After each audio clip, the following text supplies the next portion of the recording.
Општина Кочани започна да ги уредува двата влеза во градот, откај Горни Подлог и откај Оризари.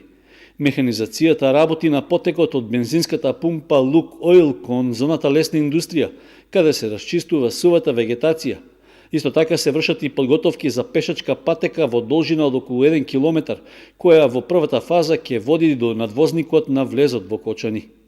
Потегот ќе биде осветлен и облагореден со зеленило и значително ќе го подобри изгледот. Исто така ќе се подобрат и условите за движење на пешаците и велосипедистите на овој крај од градот. Се планира во наредниот период уредувањето да продолжи до крстосницата кон Подлог.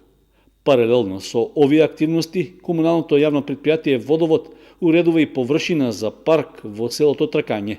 Обраснатиот и некорисен простор покрај мостот на влезот во ова населено место ќе биде претворен во мал парк на кој веќе се бетонирани патеки и е поставена фонтана. Според најавите на одговорните, наскоро просторот ќе биде озеленет, а ќе се постават клупи и друга урбана опрема.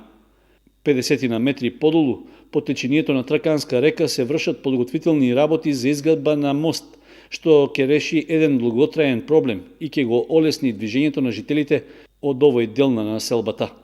Поради испуштањето на отпадни води од домакинствата во коритото на реката, механизација на комуналното предпријатие Водовод најавува и негово прочистување.